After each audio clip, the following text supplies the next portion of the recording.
જય શ્રી કૃષ્ણ બધાને। તો અમે પહોંચી ગયા હતા હસ્તીની વાડીએ અને મેં શરૂ કરી દીધું હતું ધાણામાં નિંદામણ। શરૂઆતથી વાત કરીએ તો આજે રવિવારે જલ્દી જાગી બધું કામ પતાવીને હું બનાવી રહી હતી આટલી બધી ભાજી, કારણ કે અમારે બધાને આજે ભાજી રોટલી લઈ અને હસ્તીની વાડીએ જમવાનું હતું।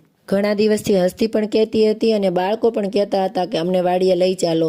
હવે નક્કી થઈ જ ગયું કે આ વખતે ટાઈમ છે તો બાળકોને વાડીએ લઈ જઈએ। ભાજી રોટલી છાશ વગેરે પેક કરી અને વળી બાળકોએ સાથે પતંગ અને ફિરકી લીધા। હવે ત્યાં જઈને ઝઘડે નહીં તો સારું, અને અમે લોકો નીકળી પડ્યા અમારી સવારીમાં તેની વાડીએ જવા। આ ડુંગરા, આ કોતર અને આવી ધારું જોઈ અને મને લાગતું હતું કે આવામાં તો ક્યાં વાડી હોઈ શકે, કારણ કે ચારે કોર માત્ર ધારું અને પથરા જ બતાતા હતા। આ ડુંગરાને પાર કરીને જેવા અમે આગળ વધ્યા ત્યાં અમને ગાયો બતાડી, એટલે હવે મને સમજમાં આવતું હતું કે હવે લીલી વાડીઓ આગળ આવવાની ચાલુ થશે। આ ડુંગરા અને ધારોની વચ્ચે સમથળ જમીનમાં આવેલી આ લીલી વાડીઓનો નજારો તો કંઈક અલગ જ હતો।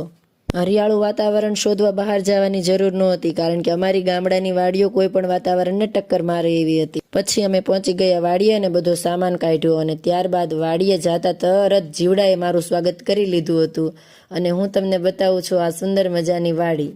હવે મને લાગતું હતું કે આ દિવસ પૂરો ન થાય, આ વાડી હું જોયા જ કરું। આ તેમનો કૂવો, આ તેની પીપરનું ઝાડ જે હસ્તીના દાદા છે તેના પપ્પાએ વાવેલું છે, એટલે કેટલા વર્ષ જૂનું ઝાડ હશે।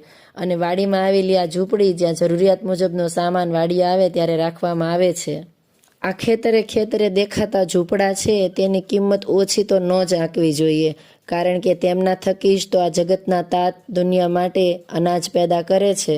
ત્યારબાદ અમે આવી રીતે ખાડાખડિયા પાર કરી અને પહોંચી ગયા બોરડી આગળ, કારણ કે બોરડી બોરથી પૂરી ભરાઈ ગઈ હતી।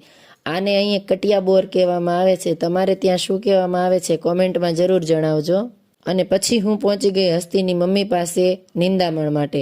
મેં કહ્યું કે ચાલો હું પણ નીંદી નાખું। તેઓએ ધાણાની ખેતી કરી હતી અને ધાણામાં હાલ નિંદામણ ચાલુ હતું, અને મારું નિંદામણ જોઈ અને મને લાગે છે કે તે મનમાં તો એવું બોલતા જ હશે કે ચકલા કોઈ દી બાજ ના બને। વાડીના આગળનો વિડીયો પાર્ટ 2માં।